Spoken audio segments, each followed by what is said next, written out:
Halo, selamat malam buat semuanya. Kenalkan, saya Erles, peserta SKB Pendidikan Agama Kristen sesi pertama tadi. Alhamdulillah, saya dapat skor 315 dan belum tahu berapa skor daripada saingan-saingan saya. Untuk lokasi formasi kami sendiri, kami ada 3 orang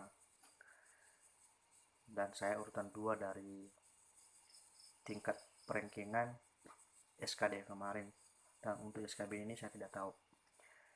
Jadi karena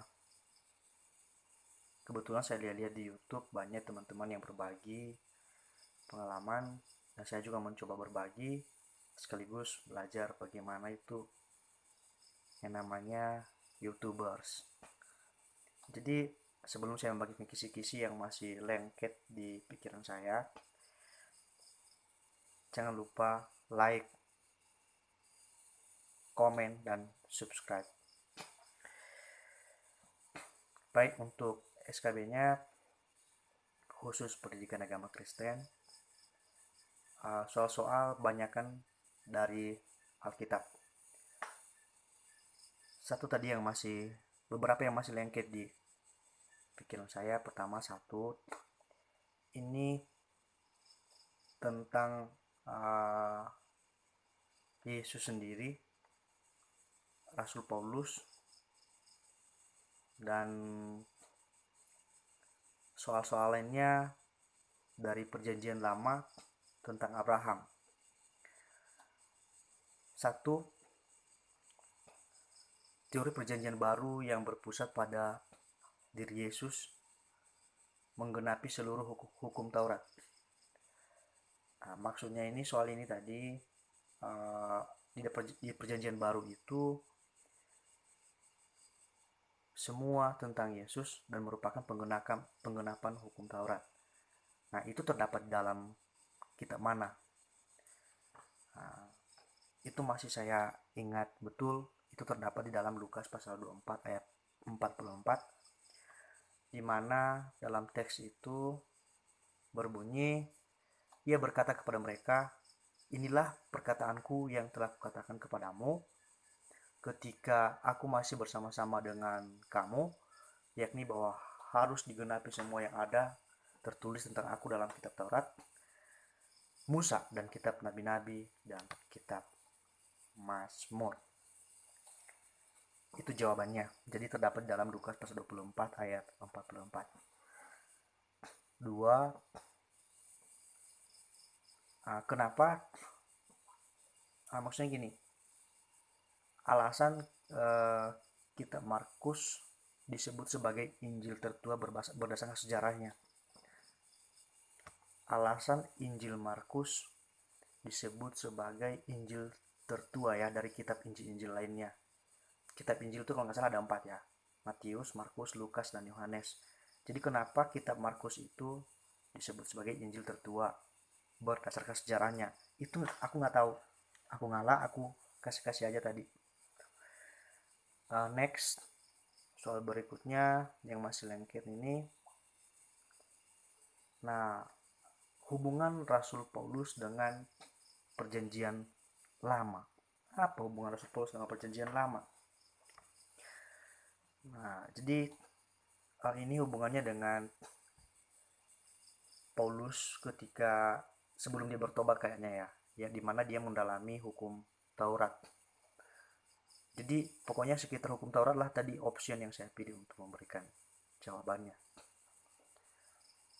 4. Nah, ada tadi dari Samuel ya. Kalau nggak salah 2 Samuel pasal 7 ayat 1 sampai 16. Jadi inti daripada Samuel 2 Samuel 7 ayat 1 sampai 16. Ada beberapa option tadi di situ. Kalau nggak salah tadi saya memilih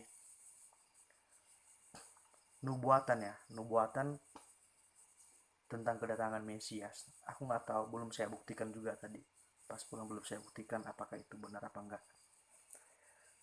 Lanjut berikutnya, Roh Kudus ya. Peran Roh Kudus di dalam kehidupan orang percaya. Peran Roh Kudus dalam kehidupan orang percaya: penuntun, penghibur, penolong. Nah, pokoknya ada optionnya lah, A sampai E.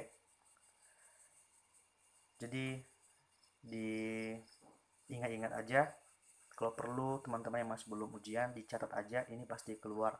Tapi kita nggak tahu juga apakah semua soal sama. Tapi kayaknya sama. Ada teman-teman kemarin yang sudah lewat, aku sempat tanya-tanya juga, dan memang yang mereka sampaikan itu semua keluar. Mudah-mudahan soal-soal juga teman-teman nanti bisa sama. Next yang masih saya ingat, bunyi Alkitab dalam Markus pasal 1 ayat 15. Ayat 1, iya, Markus pasal 1 ayat 15 kalau nggak salah itu tadi. Nah, bunyi Alkitab di dalam Markus pasal 1 ayat 15. A, ini tentang kedatangan Mesias. B, kerajaan Allah sudah dekat. Kalau nggak salah tadi jawaban saya itu kerajaan Allah sudah dekat. Tidak tahu benar apa salah. Karena misalnya option A tadi itu kedatangan Mesias itu kan, penyebutan Mesias itu sendiri kan itu terdapat di dalam perjanjian lama. Next lagi yang masih lengket tadi. Nah, inti kisah para rasul pasal 9 ayat 1 sampai 19. Inti kisah para rasul pasal 9 ayat 1 sampai 19. Nah, sudah tentu ini teman-teman tahu ya. Ini merupakan sejarah atau riwayat pertobatan Paulus. Nah, cuma di situ tadi ada dua option tentang Paulus sendiri. Jadi ada yang option A, riwayat pertobatan Saulus. B-nya riwayat pertobatan Paulus. Mana yang tepatnya? Kalau saya memilih B, riwayat pertobatan Paulus. Next, doa Stefanus. Ya, doa Stefanus. Tuhan, janganlah tanggungkan dosa ini kepada mereka. Dan dengan perkataan itu meninggallah ia. Terdapat di dalam A, Roma, B, Kisah Para Rasul, C. Jadi diuraikanlah semua di situ kitab-kitabnya dan juga ayat dan pasalnya, pasal dan ayatnya. Saya tadi memilih Kisah Para Rasul. Kisah Para Rasul ada dua, cuman yang berbedanya pasal sama ayatnya. Saya lupa tadi saya kasih aja karena memang nggak ingat juga di pasal berapa itu terdapat gimana ya, pembantaian terhadap diri Stefanus. Next, nomor 9, tentang Abraham ya. Kalau nggak salah itu soalnya tadi Abraham menjadi bapa sejumlah bangsa yang besar. Betul ya, bapa sejumlah bangsa yang besar terdapat di dalam Kejadian pasal 13, Kejadian pasal 14, Kejadian pasal 15, Kejadian pasal 16, Kejadian pasal 17. Jadi antara pasal-pasal itulah A pasal 13, B pasal 14, C pasal 15, D pasal 16, E pasal 17. Saya tidak tahu mana yang tepatnya, belum saya koreksi. Yang pasti saya tadi memilih C, Kejadian pasal 15. Seterusnya, kalau masalah yang tadi, oh iya, yang muda ini, tujuan Rasul Paulus ke Damsyik. tujuan Rasul Paulus ke Damsyik. A. Membantai murid-murid Yesus. B. Kalau nggak salah itu menganiaya murid-murid Yesus. C. Apa tadi C ini ya? Menangkap orang-orang percaya. Pokoknya itu tadi yang saya kasih, menangkap orang-orang yang percaya. Kayaknya sampai di sini aja dulu deh. Nanti kalau misalnya udah fresh besok saya akan update lagi dan saya coba mengingat kembali termasuk pedagoginya akan saya upload lagi. Udah capek mau beristirahat.